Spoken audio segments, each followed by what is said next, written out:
ஆக்சுவலா இன்னைக்கு ரக்ஷனா மேம் வந்துட்டு என்னோட student. Actually she is a house wife. அவங்களுக்கு 2 குழந்தைங்க வேற இருக்காங்க. கோர்ஸ் ஜாயின் பண்ணும்போது பயங்கரமான கேள்விலாம் கேட்டாங்க. இது பண்ணுவான்னு என்னால படிக்க முடியுமா? என்னால பண்ண முடியுமான்னு ஹவுஸ் ஒய்ஃப் சார் நெறைய டச் விட்டு போச்சு சார். அப்படி இப்படின்னு பயங்கரமான சில விஷயங்கள்லாம் கேட்டிருந்தாங்க. நான் அவங்ககிட்ட சொன்னது, மேம் கோர்ஸ் ஜாயின் பண்ணிட்டேன்னு நீங்க பண்ணீங்க அப்படின்னா ஒர்க் அவுட் ஆகாது. நீங்க எந்த அளவுக்கு எஃபோர்ட் போடுறீங்களோ, எந்த அளவுக்கு சின்சியரா இருக்கீங்களோ, எந்த அளவுக்கு நாங்க குடுக்குற டாஸ்க்லாம் சின்சியரா பண்ணி பார்க்குறீங்களோ, உங்களுக்கு அவுட்கம் வரும் மேம். அப்படின்ற ஒரு விஷயத்த அவங்ககிட்ட சொன்னோம். ஓகே. அ பண்ணாங்க. கிளாஸஸ் ரெகுலரா அட்டெண்ட் பண்ணுவாங்க.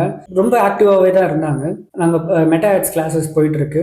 நெறைய டவுட்ஸ் கேட்பாங்க. நெறைய டவுட்ஸ் கேட்பாங்க. கொஞ்சம் காம்ப்ளிகேட்டடா மாதிரியான டவுட்ஸ். இப்படிலாம் யோசிக்க முடியுமா? அப்படின்ற மாதிரியான டவுட்ஸ்லாம் கேட்டாங்க. அவங்களோட ஹஸ்பண்டோட பிசினஸ்க்கு இவங்களே பார்த்தீங்கன்னா, மெட்டா ஆட்ஸ் வந்துட்டு கேம்பெயின்ஸ்லாம் ரன் பண்ண ஸ்டார்ட் பண்ணாங்க.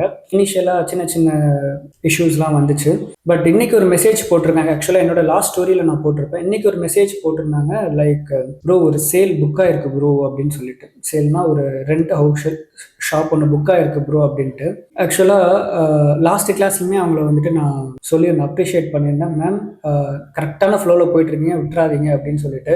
இன்னைக்கு அந்த மெசேஜ் குரூப்ல போடுறாங்க. செம்ம மோட்டிவேஷன். ஆக்சுவலா ரக்ஷனா மேம் மறுபடியும் நான் உங்களுக்கு அப்ரிஷியேஷன் பண்ணிக்கிறேன். இன்கேஸ் இந்த லைவ் நீங்க பார்த்துட்டு இருக்கீங்க அப்படின்னா, because she is house wife. Learn பண்ணி, அதாவது அந்த எஜுகேஷன் சைடு போய் ரொம்ப வருஷமாச்சு.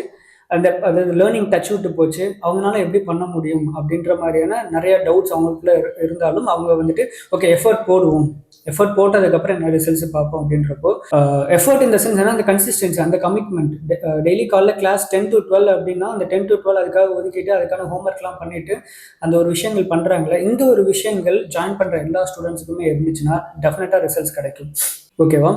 ஆல்சோ நம்ம கிளாஸஸ்லாம் வந்துட்டு அகெயின் மற்ற கிளாஸஸ் மாதிரிலாம் கிடையாது. சும்மா ரெக்கார்டிங்ஸ் பார்த்துட்டு படிச்சுக்கோங்க, இது பண்ணிக்கோங்க அப்படின்ற மாதிரியான கிளாஸஸ் இது கிடையாது. This class is completely live and interactive classes.